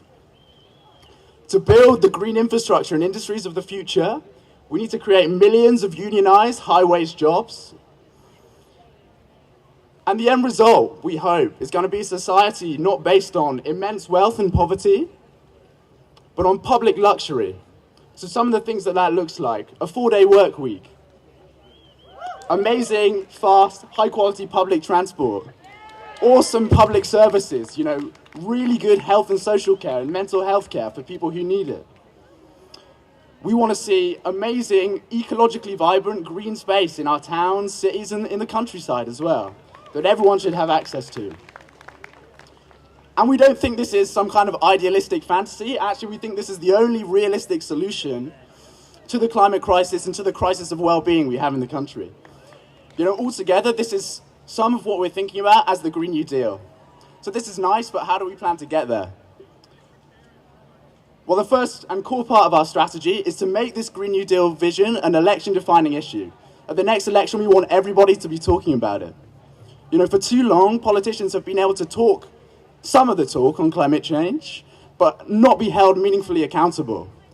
So the first part of our tactics involves making them accountable.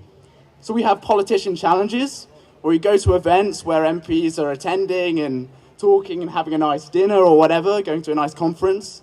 We find them there and we have conversations where we make them pick a side. Are you on the side of climate delay, or are you on the side of the Green New Deal? Already by doing that, we've got 38 MPs who support the Green New Deal bill and who are willing to back us in the struggle in Parliament to make this a reality.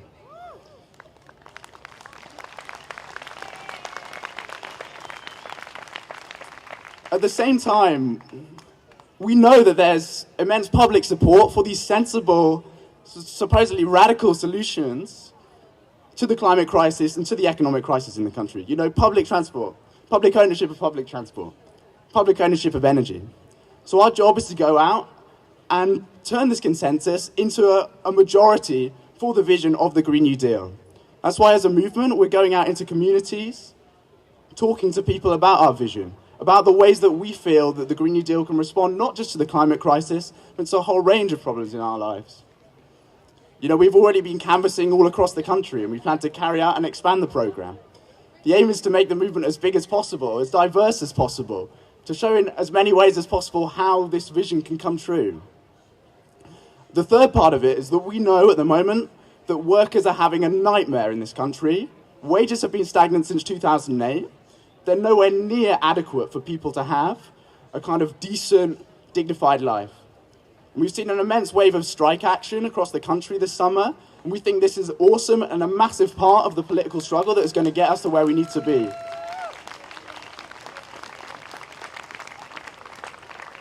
That's why we've been going out to picket lines and having conversations with people about how we show solidarity with those fighting for economic justice, how we really respect the work they're putting in, the wages they're sacrificing, the media shitstorm that they're having to go through to deal with this, and we feel immense solidarity with them. These two things together, we hope, disruption of the political system, reaching out into our communities, this is how we're going to win a Green New Deal. This is how we're going to build the movement to get where we need to be. To get there, we need the movement to be as big as possible. We're always looking for new people to join us, and there's so many ways you can get involved. The bulk of our organisers are young people, between 18 and 35. It's a bit flexible. And if you're in that bracket, you can come to a welcome call, and we can tell you more about all the ways that we think you can be an organiser in our movement. We can link you up with local people in your town to go out and have these conversations about the Green New Deal.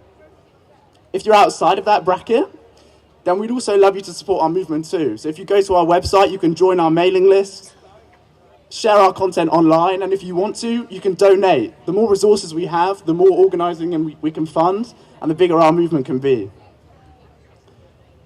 There's a lot of different groups in the climate struggle at the moment. It's a big struggle, it's inspiring. We hope through fulfilling our part and working together that we can make the Green New Deal a reality. Thank you.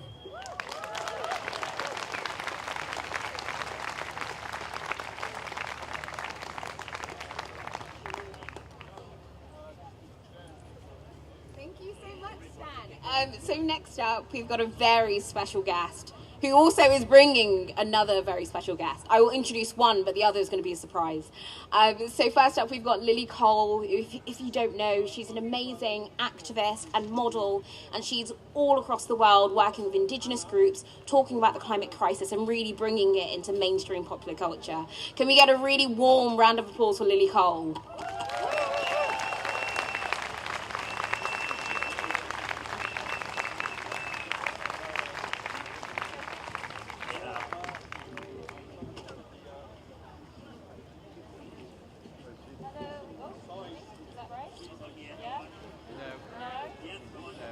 Can you hear me? Oh, yeah, now I think you can hear me. Okay. Nice to meet you all. Thanks for gathering here today for, as we all know, a very, very important cause. I was here yesterday. There's an incredible exhibition. If any of you haven't seen it, I highly recommend taking a look before you leave today, inside the Turbine Hall at the Tate, by a Chilean poet and artist called Cecilia Visuna, who I think might be speaking here later. It was very moving. She did a ritual to the earth where people were invited, maybe some of you were there, to perform a ritual to the earth, and it felt incredibly poignant, as Fahani Yamin commented on, to be holding a ritual to the earth in the Turbine Hall, given the fact that the Turbine Hall, of course, historically used for fossil fuels. And I think and hope it signifies the transition that the world is going through, that London is going through, and that art is representing, that it needs to be made and is being made, if arguably too slowly, but is being made today. It was also poignant for me because I've been grappling a lot with questions around how to be sustainable for quite a few years. And as many of you will know, that green technology and the kind of push towards electrification and renewables is a big part of the environmental message, and I would argue is essential so that we can get off fossil fuels as quickly as possible. But I went to Chile earlier this year to meet with an Indigenous woman called Sonia Ramos, who has walked across the Chilean desert 3 times, she's in her 70s, to try and protest the impact that this boom in green technology is having on their landscape. Because the boom in green technology is also pushing a boom in minerals such as lithium, and that boom also requires sacrifice zones like the Atacama Desert in Chile, and is having huge consequences for those landscapes, those communities, and the water supply in those landscapes.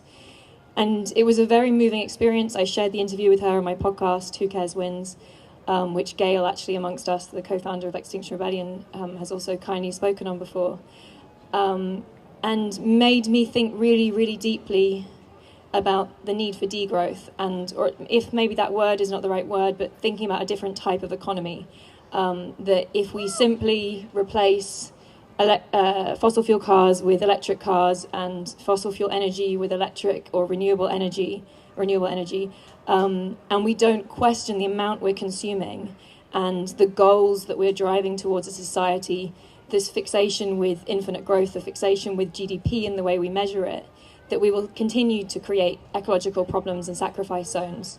And so whilst not giving up on the push away from fossil fuels and towards renewable, I think it's really, really important to keep bringing in the conversation about what are the goals, what's the economy that we want to be part of, and we want our politicians to push forward, especially when the government only talks about growth in those quite old school terms today.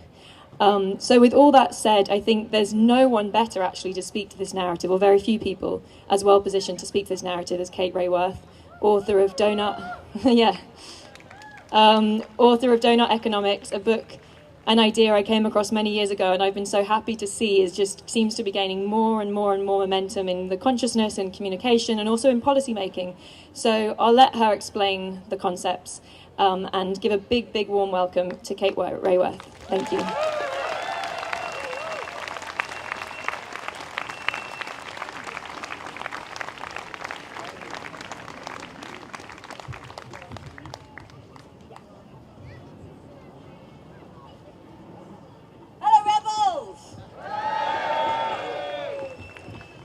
I'm so glad to be here today with you for this festival of resistance. We are festival and we are resisting. So, This country has a government. Oh, hang on. Sorry, I haven't checked the news for about half an hour. Do we have a government? Okay. This country still has a government whose biggest vision is growth, growth, growth. Really? And when I hear those words, I hear the last gasping cry of an outdated ideology, and it's a dangerous one. Because we know that when the goal becomes endless growth, it's the health of communities and the living world that become collateral damage. I was born in 1970, just over 50 years ago. And in that half century, my little life and many of ours here, our little lives, the global economy has quadrupled in size. Carbon emissions, we know, have soared. And the world's wildlife populations have plummeted by almost 70%. All the mammals, the reptiles, the birds, the amphibians, the web of life is unraveling, and we know it. And in this country, one of the richest in the world, where we already have all the resources we need if only we had the imagination, when we have a government that calls for growth, we know what they're willing to do in its name.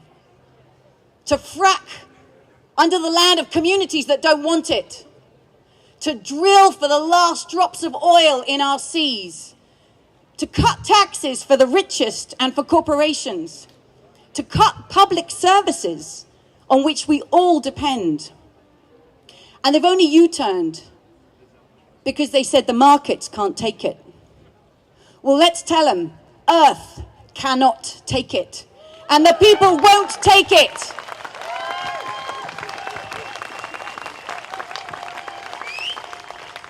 To quote the words of the brilliant mother of systems thinking, Donella Meadows, growth is the stupidest purpose ever invented by any culture.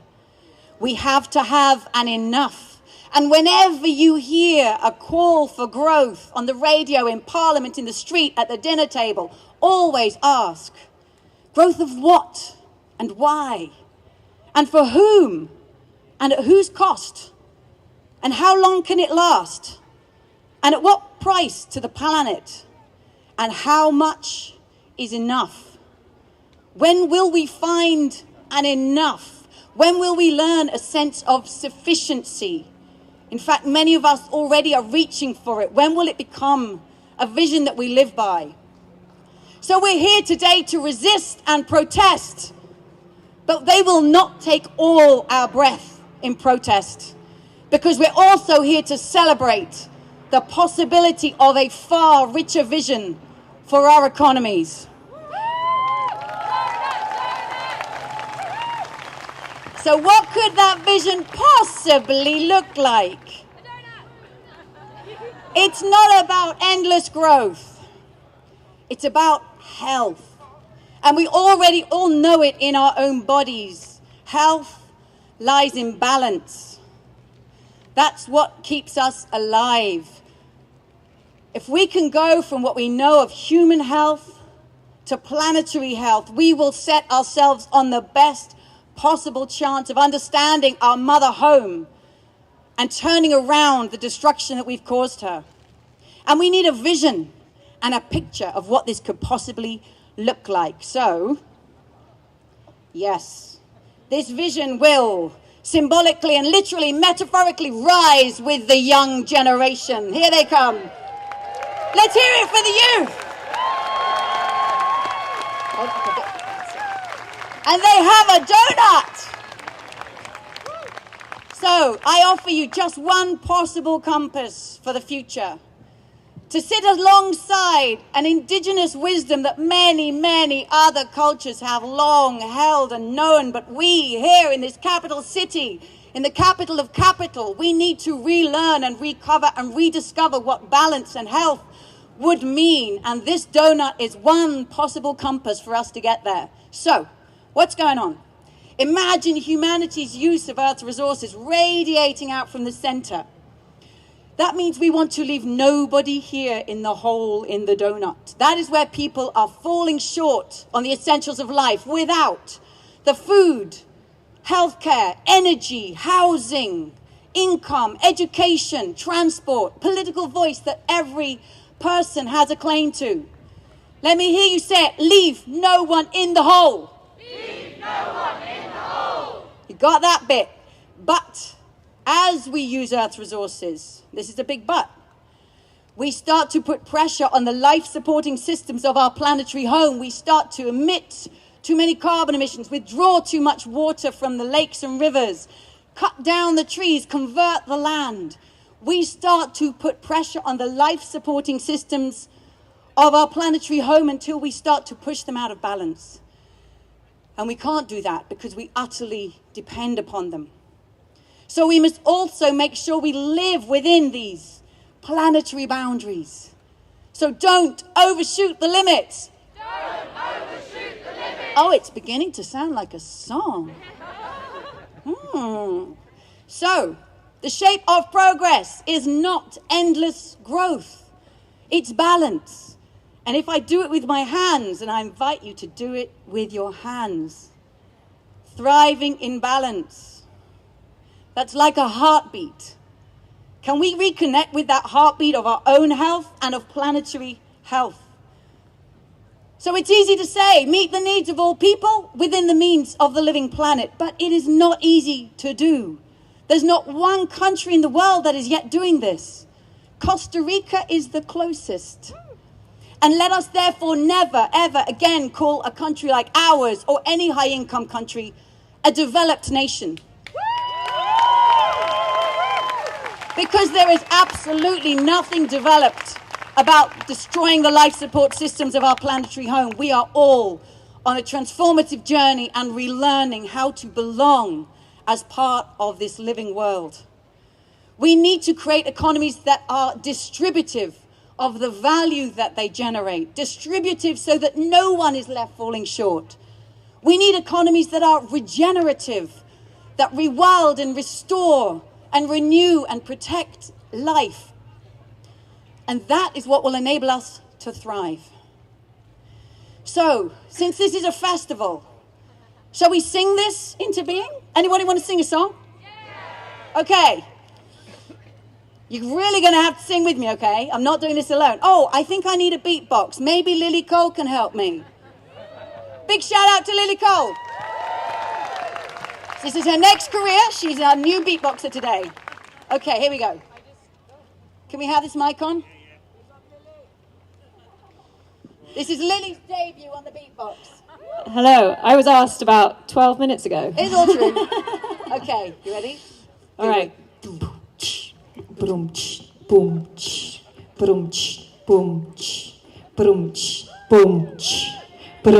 you want to get into the donut, it's that sweet new economy. Oh, hang on. That nice. Okay. We didn't rehearse. She's got it. Okay, you've got that. You hold that. Okay, I just realised. Hold that. I just realised I forgot to teach you the words. That's not going to work, is it? Okay, so down this line, this half of people, you're going to sing this. Leave no one in the hole. Thrive, thrive, thrive. Oh, it's got to be louder than that. We're never going to get out of the hole if you ain't louder than that.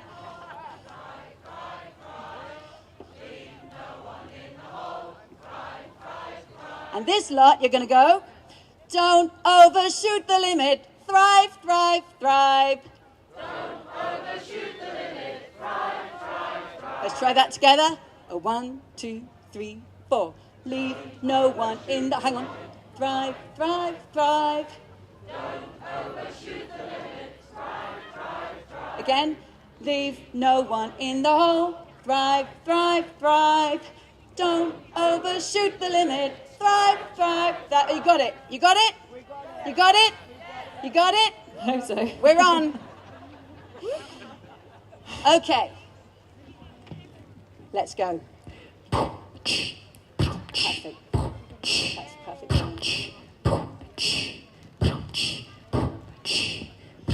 If you wanna get into the donut, set a sweet new economy on a roll. Gotta start with the things that matter most. Tell me, people, what's the 21st century goal?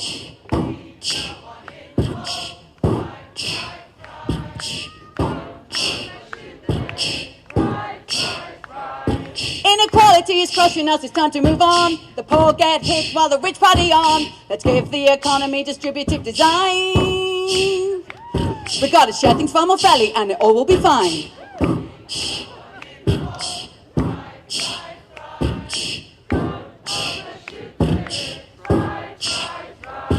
When we take and make and use and lose, we destroy the living world, but here's the news. Regenerative economy is on the rise.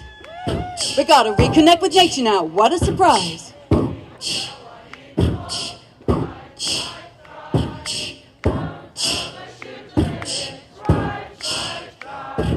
The secret of the donut isn't outside or in. Focus on both, let innovation begin, cause it's boundaries that unleash our creativity.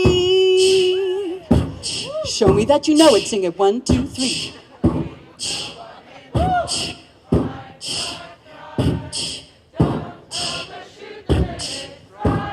Last time.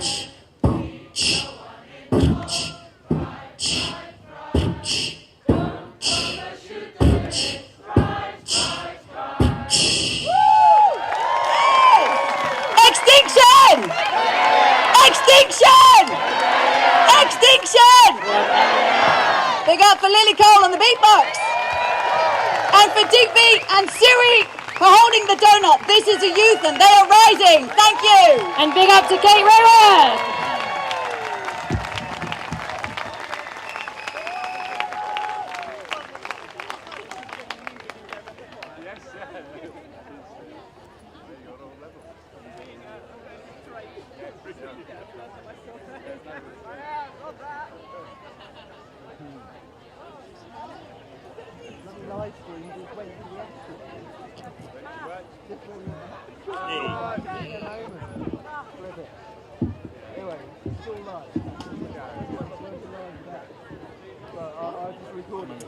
Wow, doesn't that feel energizing, right?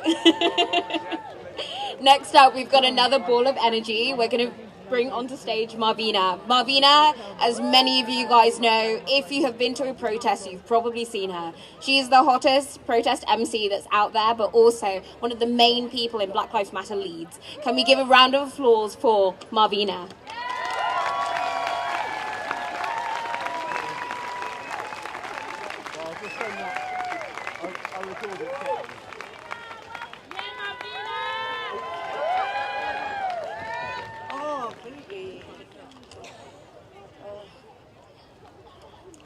When I say climate, you say justice. Climate. Justice. Climate. Justice. When I say climate, you say justice. Climate. Justice. Climate. Justice. When I say black lives, you say matter.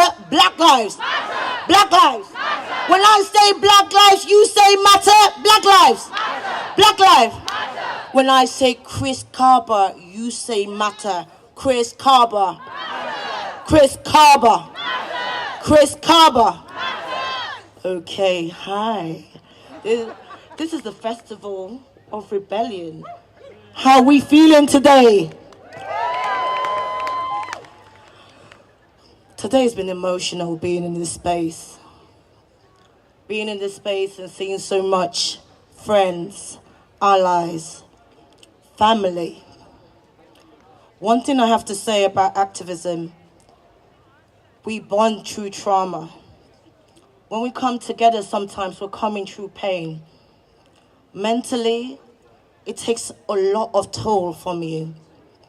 But I'm so privileged to have met some dope people as part of Extinction Rebellion.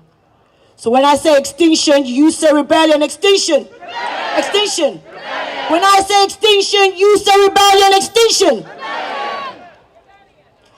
We might be a little bit annoying to certain people. They didn't want XR, Black Lives Matter, to be having a conversation. In fact, they created laws to make it illegal for us to do stuff together. I love it. And when we started the Kill the Bill campaign, I found out about solidarity in a different way.